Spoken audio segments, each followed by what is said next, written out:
যদি একটা বার রাতের মাঝখানে রাত 12টার সময় যদি একটা বার দুইজনা ঝগড়া করে বলে, টিউ আর টায়ের যদি ঝগড়া করে বলে, মফিজুল ভাই তুমি একটা হুজুর মানুষ, তুমি ন্যায্য বিচার করবে।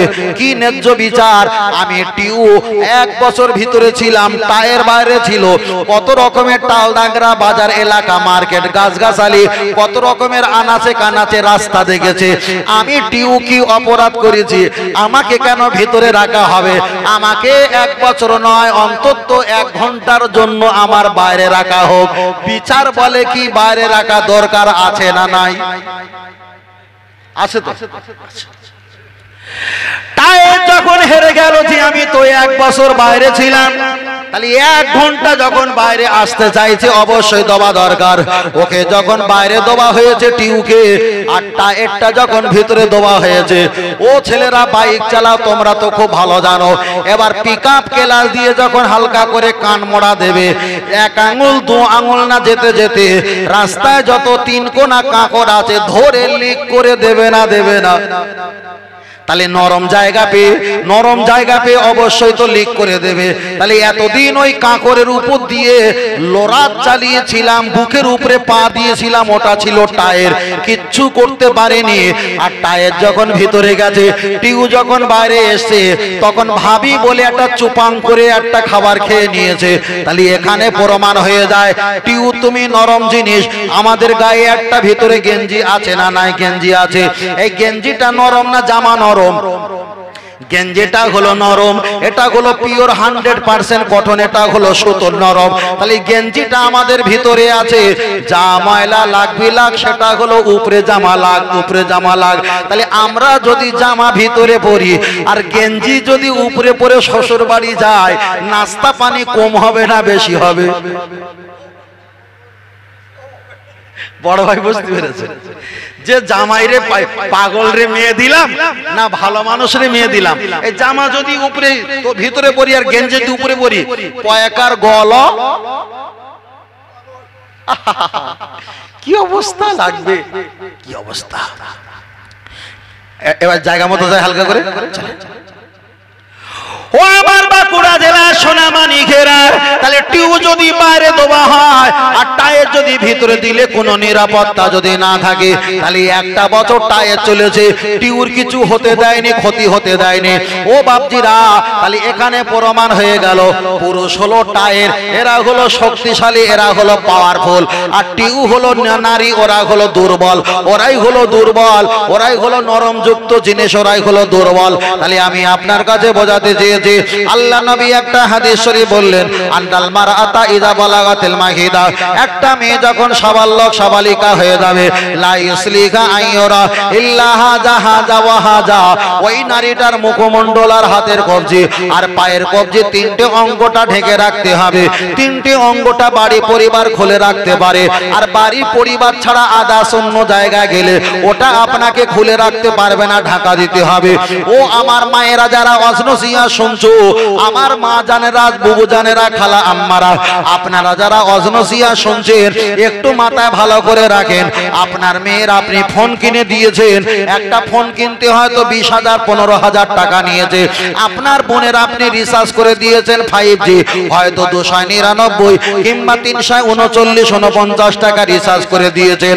আপনার বোনটা মোবাইলটা চালায় ভালো ভালো, কিন্তু আপনার বোন মোবাইল চালাতে চালাতে হোয়াটসঅ্যাপে কার সঙ্গে চ্যাটিং করে, আপনার দেখার আগে ওটা ডিলিট করে দেয়, অপরিচিত ব্যক্তিকে আবার ফোন করে আপনার নাম্বারটা ডিলিট করে দেয়।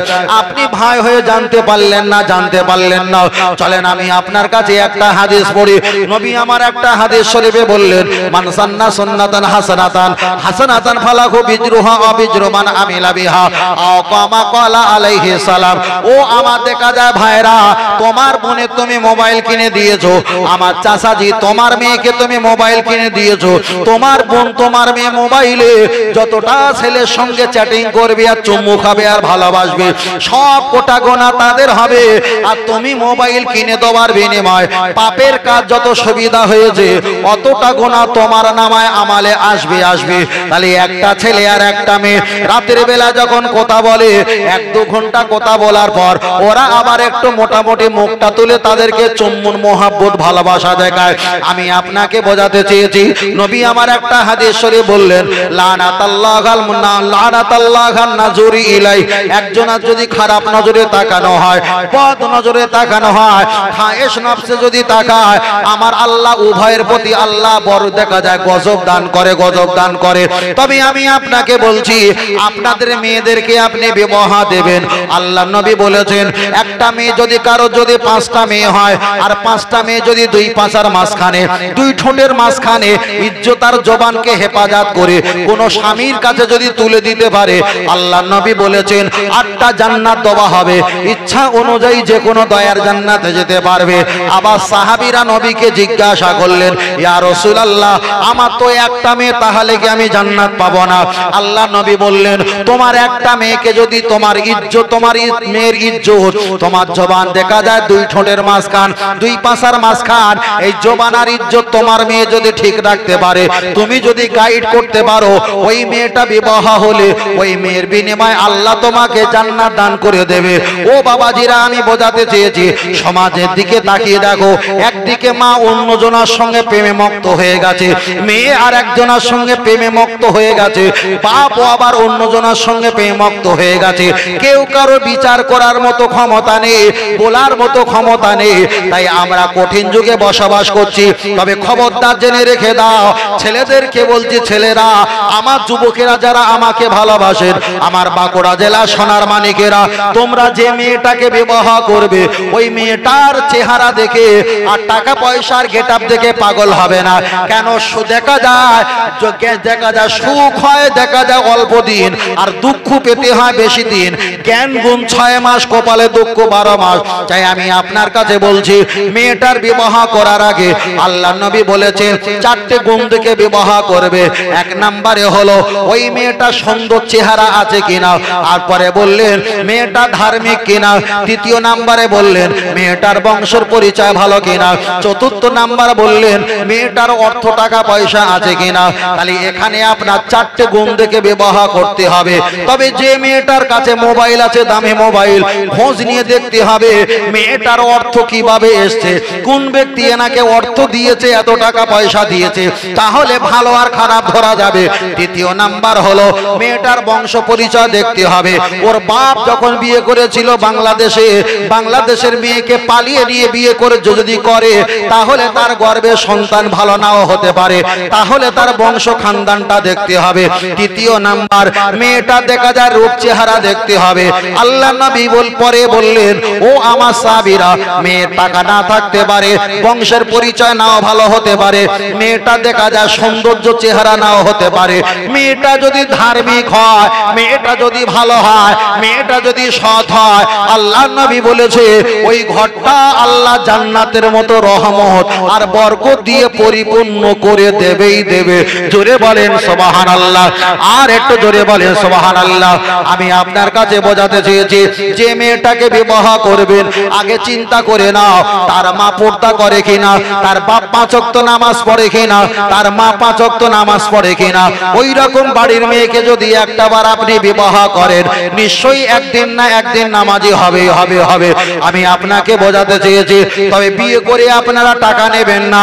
ও নামাজি, ও হাজী সাহেব, ও হাফেজ, ও মাওলানা, মুফতি, ইমাম, মুয়াজ্জিন, ও কমিটি সমিতি, আমার যুবকেরা, মুরব্বিয়ারা, কখনো আপনারা বিবাহ দিয়ে ছেলে বিক্রি করে টাকা নেবে না, ওটা হলো হারাম টাকা।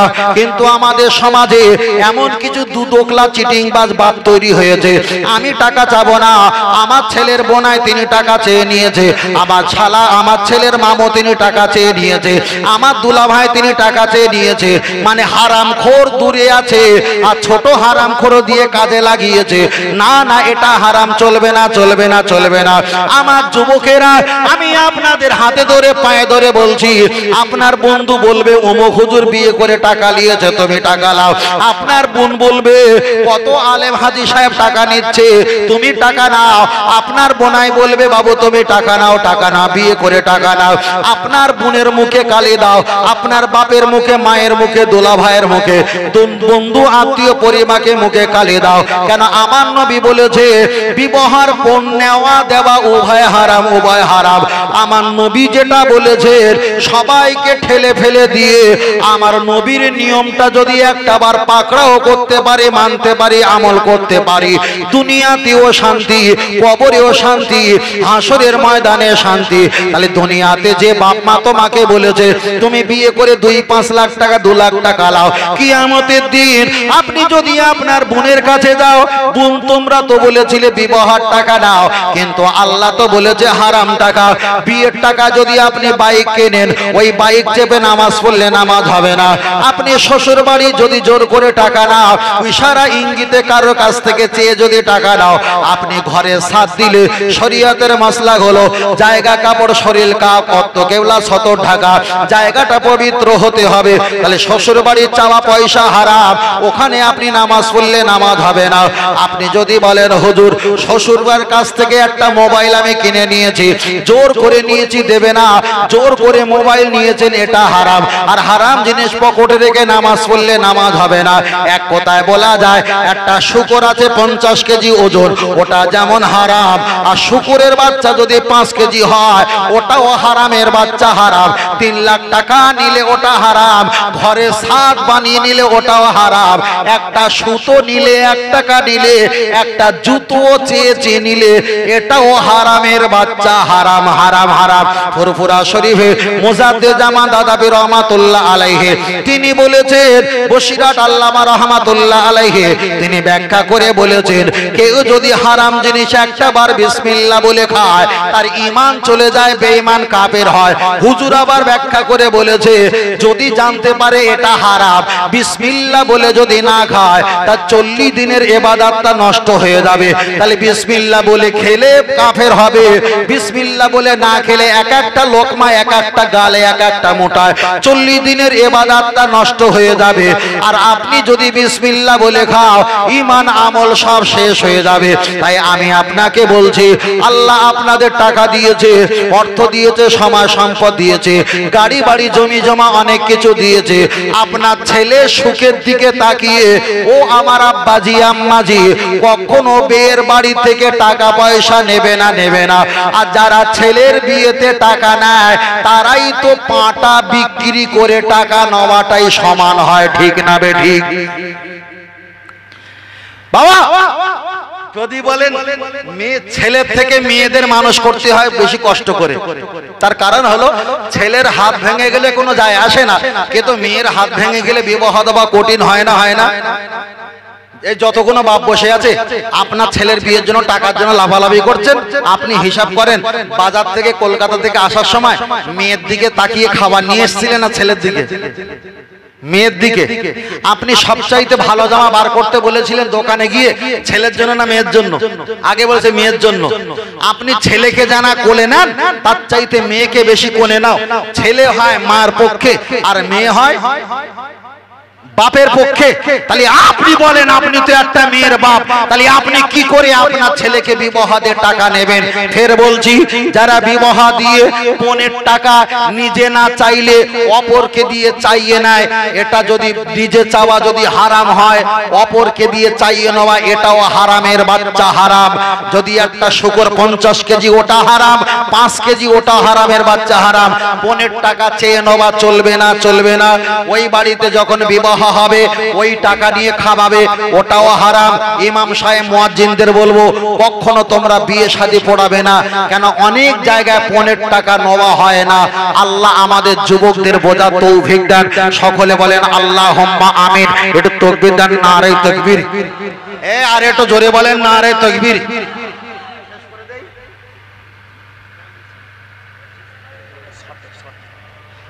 বাবু আর 5 মিনিট আছে, 15 মিনিট হয়েছে, আর 5 মিনিট বাকি আছে। 5 মিনিট তাকবীর দেই একটু। হ্যাঁ, নারে তাকবীর হয়নি। না না না, আপনি যান, আপনি যান। আচ্ছা তাকবীর দেন, নারে তাকবীর। তাকবীর দাও না কেন? 2002 সালের লিস্টটা ছেড়ে দিয়ে দিন, ব্যান করে দিও।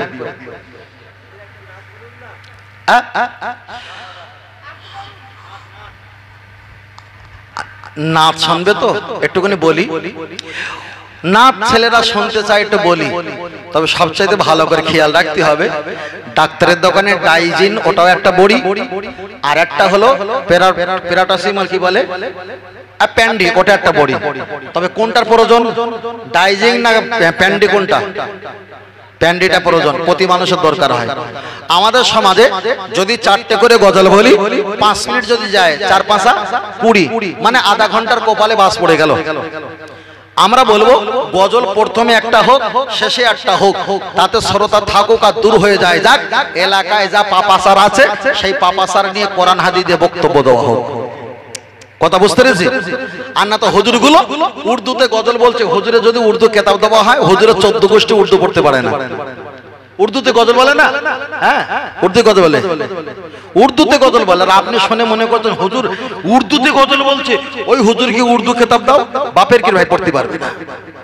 ধোকা প্রবঞ্চনা, বাংলা লিখে মুখস্থ করেছে। কিন্তু আমি এক মলম সারা বছর চালাচ্ছি, আমার লজ্জা লাগে, তোমাদের একটু লাগে না যে হুজুর ফুলের গজল সারা জীবন? যারা দেখে লাইভে তারা বলে শুধুই ফুলের গজল, কিন্তু ওরা তো জানে না যে এই মাল সবসময় কেনাকাটা করে, এই ছাড়ার কেনাকাটা করে না। তাহলে তাকবীর দেন, নারে তাকবীর হয়নি? আর একটু জোরে বলেন নারে তাকবীর।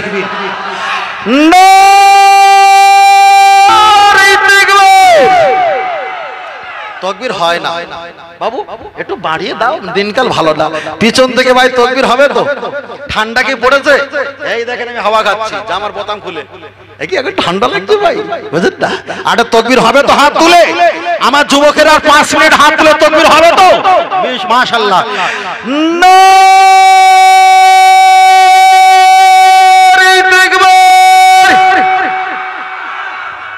জোরে দিয়েছে ভাই, বাহ, আরেকবার হবে তো?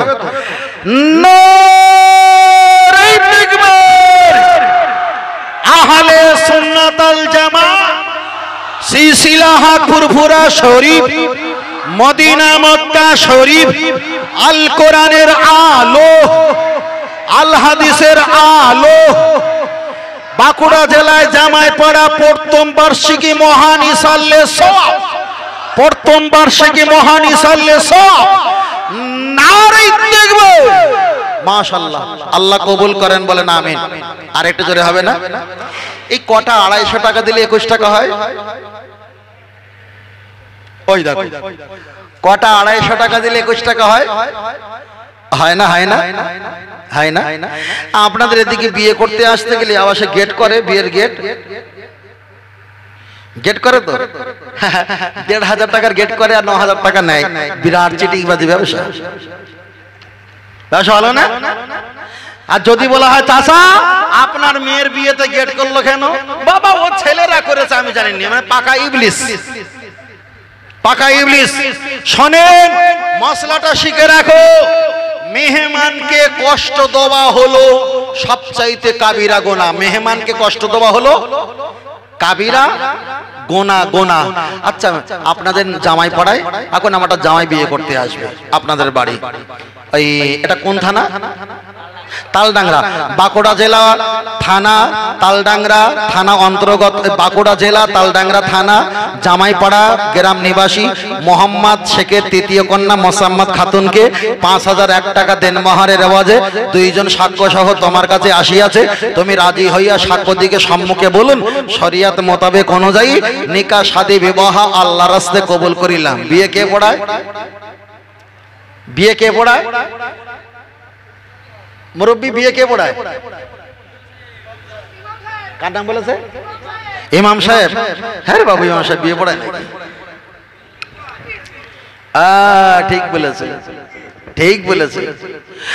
আরে ইমাম সাহেব দোয়া করে, নিম পাতা বেকা বেকা খেতে লাগে তেতো, আল্লাহ জামাই পাড়ায় 2 দুলহান দুলহানিকে মহব্বত করে দিয়ে নবী ইউসুফ জুলাইকার মতো লা ইলাহা ইল্লাল্লাহ বলে, ভাই 200 টাকা দাও, এখন জোহরে আজান দেওয়ার সময় হয়ে গেছে। ওকে বিয়ে পড়ায়? ও তো আসে শুধু দোয়া করার জন্য, বিয়ে পড়ানোর জন্য আসে না, বুঝলেন না? বিয়ে পড়ায় না।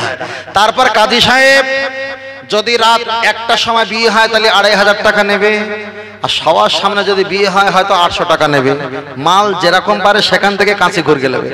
তো যাই হোক, কাজী সাহেব 26 জায়গায় সই করালো, 58 জায়গায় সিগনেচার করালো, করে সেও চলে গেল। বিয়ে পড়ায় না, বিয়ে পড়ায় কি আমাদের সমাজে উকিল উকিল, আর আমাদের জামাই পাড়ায় বিয়েতে বেশি উকিল হয় কে? যে সবচাইতে সেকেন্ডে 78টা মিথ্যে কথা বলতে পারে। যে কটা? 78টা। বুঝলেন না?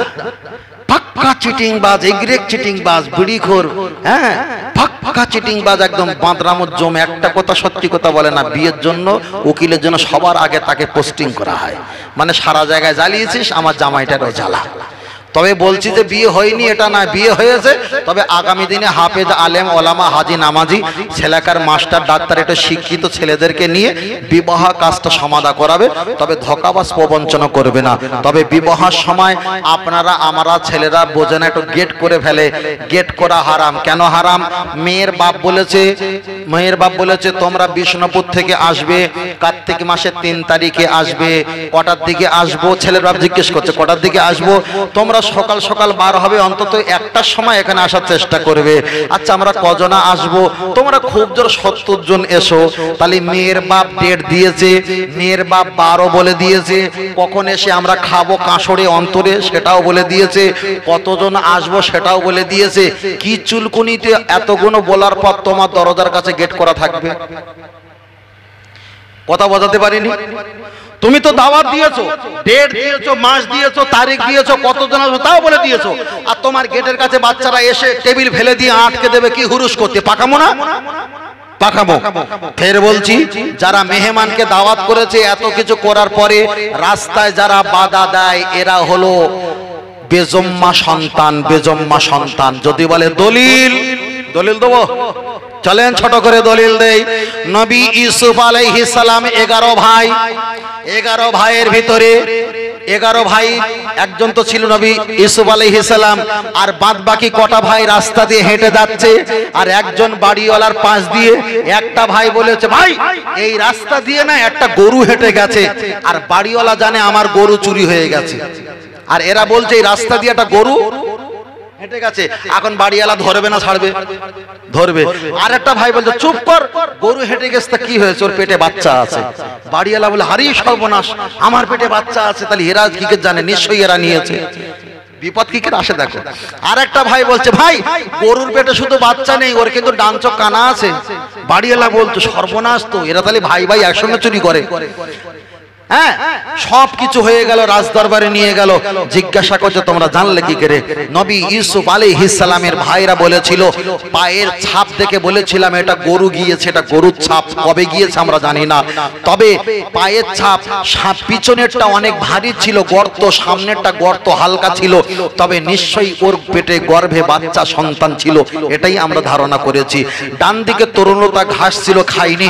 বাম দিকে কাঁটা তার যুক্ত খাবার খেয়েছে, ভেবেছি ডান দিকে চোখটা খারাপ ছিল।